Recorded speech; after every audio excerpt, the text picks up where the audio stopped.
Hi, this is Jared, And this is Marla. and we are the parents of Joel, Mikey, and John, also known as the Bradley Boys, and sometimes as Triple Trouble. Not trouble because they're bad boys, usually at least, but more because they have so much energy and they're always using it in such fun ways. When we first adopted them almost 9 years ago, they instantly became everyone's favorite entertainment.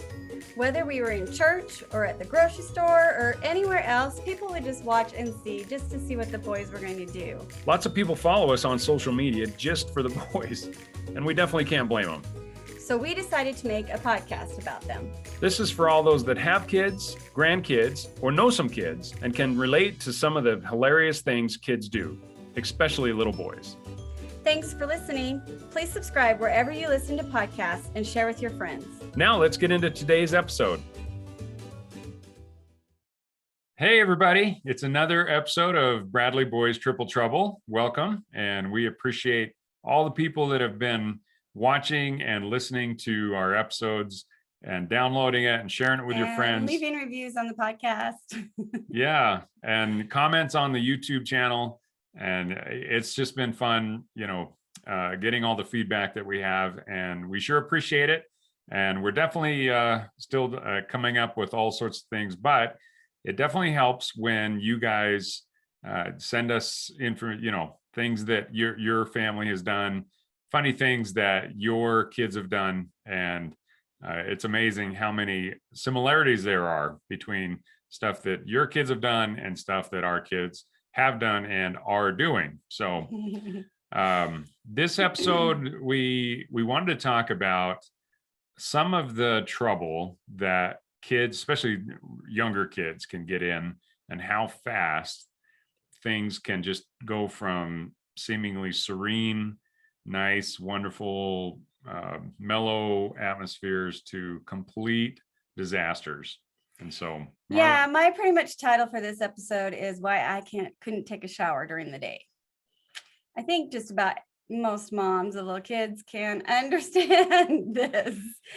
So having to take a shower at night, even though you're tired, I didn't want to take my showers at night, but it had to happen after they were in bed, because chaos can happen when they're awake, when you have a 2 3-year-olds and a 2-year-old in the house, not supervised while you're in the shower.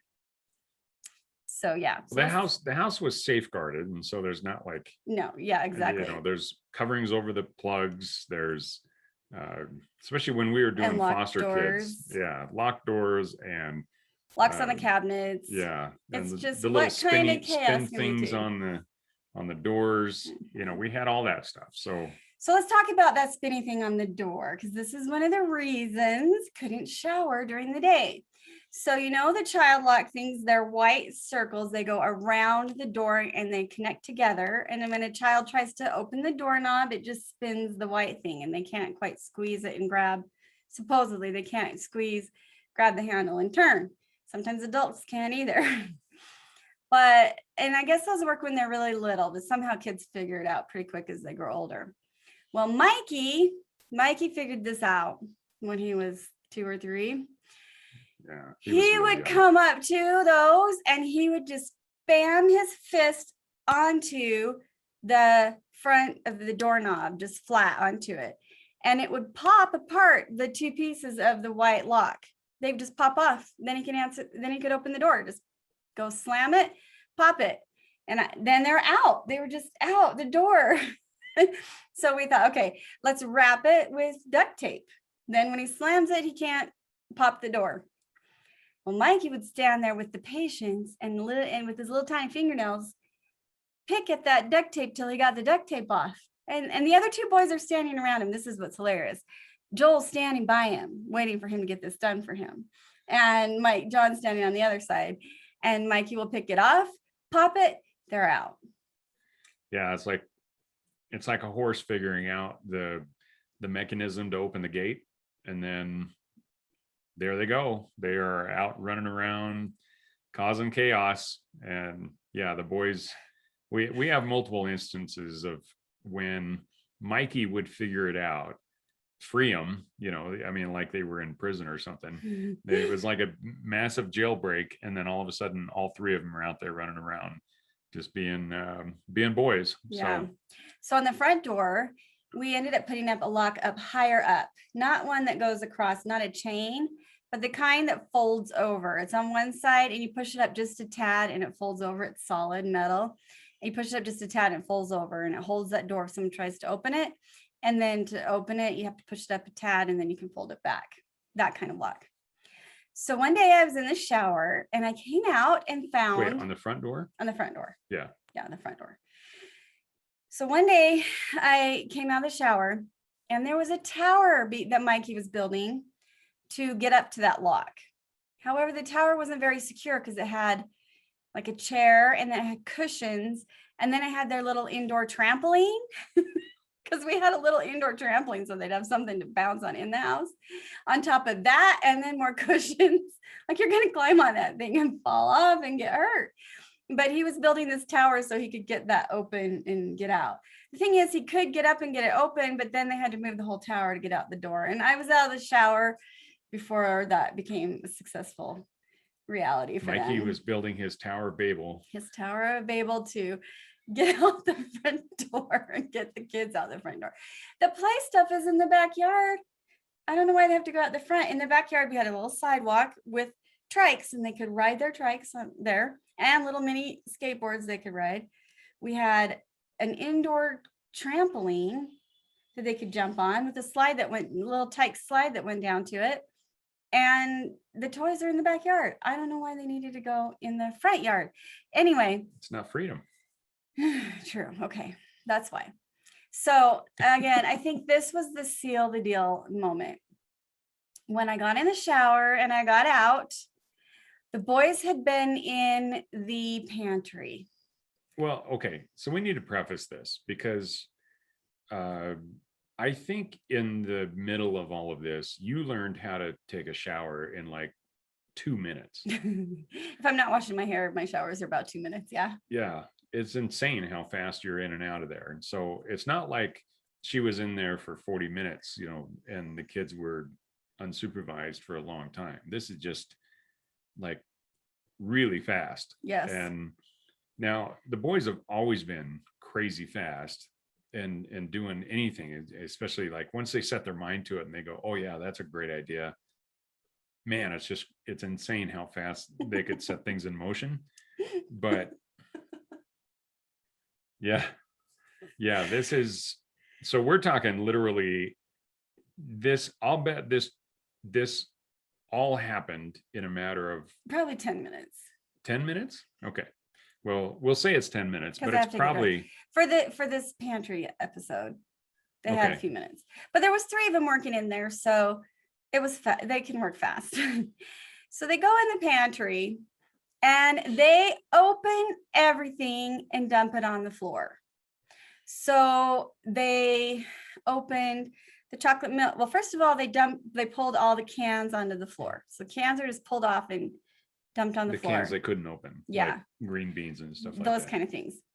And then they start opening everything that can open: chocolate milk, sugar, flour, powdered milk, instant potatoes, cereal, everything that can be some opened. Of this stuff is up on shelves that's like I would have to reach it. Yeah, they would have to climb. Well, climbing the shelves was not a big deal for Mikey. Yeah. So they were in the process of dumping all of that on the floor. It's all powders on the floor. And then to top it off, you couldn't just sweep that up. They got the water bottles. There was also a case of water bottles in the pantry. Opened them, dumped them out now on top of all the powders.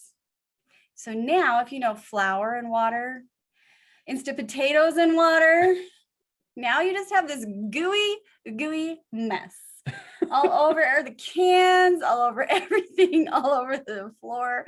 I got out and I was like, oh my word, what did you guys just do?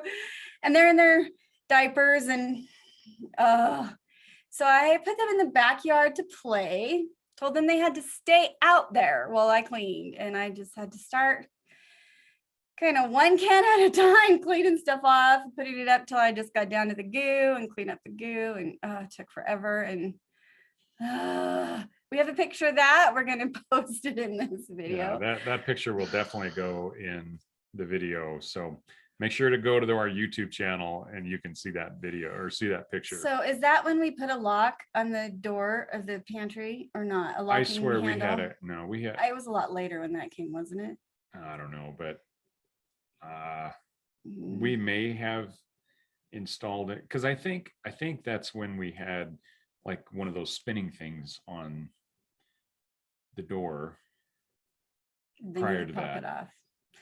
I don't know I don't remember what led up to us having to put a locking door on the pantry. It wasn't to keep kids not from getting food because they can get food whenever they want. I'm not picky on that. I'm not picky on which foods they pick out of there. It was to keep them from getting making a mess. It was so that I knew when they were getting in there and to keep the mess from happening. So we put a lock on the door and it had a key that would unlock it. And then we stuck a nail up high next to it. Now on one side was the fridge, and then on one side was a skinny little counter and a stove. So we had it on the fridge side, the key on the fridge side. The girls could reach it, and the adults could reach it, and we could unlock it and let them in. Well, one day Mikey wanted it. We already know he can scale the fridge. He just holds on to the two bars of the fridge and he scales up to the top. So he scaled up to the top. So the two handles when it would handles. open. So the two handles go up the middle of the fridge. He would just monkey right up those and be on top of the fridge and could get down the. That's where all the candy the key. and stuff was. Yeah. But then the candy, the key was up there. So he got the key down so he could get in. So we thought, all right, well, let's move it to the other side because it's just the stove. He's not going to climb that. Well, he did. He just climbed up the counter, stepped across the stove to the little tiny skinny part, and then grabbed the key and got down. Stuck it in the door and somehow bent it and broke it off. So the key part was still stuck in the door. And Jared was out of town traveling. And it was dinner time and I couldn't get into the food to make anything. I mean, I guess I could have ordered out, but it didn't solve the problem is that I needed to get into food and stuff in the pantry. And so I had to call a sweet neighbor who came over to help me a lot when Jared was gone. Like when the boys shoved something down the toilet that we couldn't get out, he came to help us. Then our dog is barking at somebody upstairs. So I lost my train of thought. So, and he came over and he took the pins out of the door, the 3 door hinges, so we could get the door off, so we could replace the handle. I think we just didn't have a locking handle after that, but we replaced the handle and then we could get into our food again. So that was life with Mikey, our monkey. Yeah. And the funniest part about some of these things that Mikey would do is the other boys would just stand around and literally cheer him on.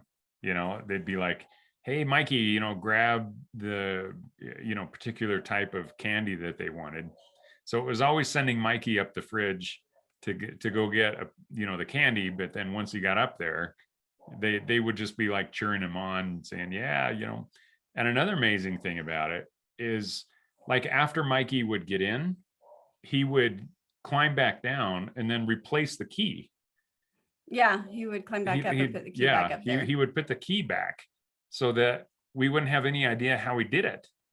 But in reality, it's like, I mean, the kids, his ability to cover up the crime was almost as funny as his ability to actually commit the crime. Yeah. It was hysterical.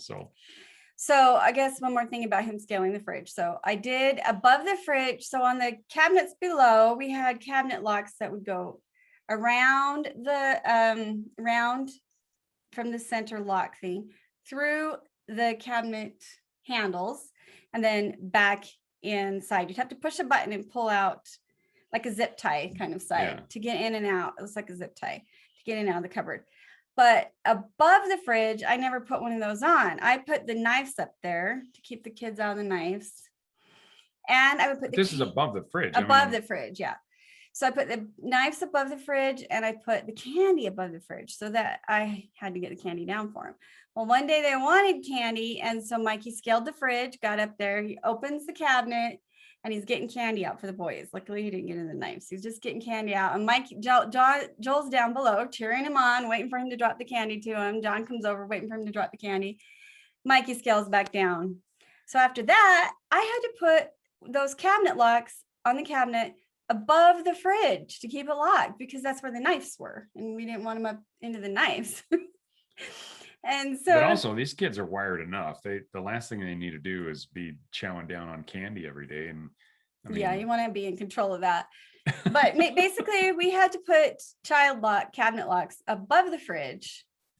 Every single cabinet in our entire house had a child lock on them. Yeah. Every cabinet. I mean, we had, I don't know how much money we spent on child locks for the 3 or 4 years that they really needed them, but it was a lot. Yeah. So, and that is why I showered at night, so that nothing like that in the pantry could happen again. And I remember getting that picture, and I you sent were it just to you like, because you were at work. and you're just like, oh my word, can you honestly believe this? Because the boys are still in there when you took the picture. They're not in the picture that I took. No, I'm pretty sure they are. Oh, not the one that I still have. Might have been the one I All sent right, you. we got to find that picture then, because I think the boys are sitting in the middle of it. Well, they were when I found them. Well, Doesn't mean when I took the maybe picture. that's just what I was envisioning. We'll see. We'll scour through those pictures and find it, because I'm pretty sure I remember the boys sitting in there, like staring up at you, and sitting in the middle of that goo. And yeah, that was fun.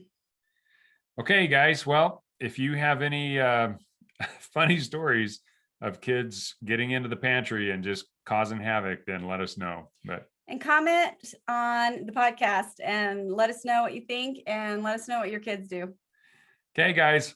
Hope you have a great day. So we've wrapped up another episode. Yes, we have. And it's been fun, and I hope everybody's enjoyed it. We'd love for you to subscribe and share with your friends. If there's anything you want to hear about that the boys have done, or any questions you want the boys to answer, you can email us. The email is in the show notes. Okay, well, stay tuned to the next episode. We'll get it out as quick as we can.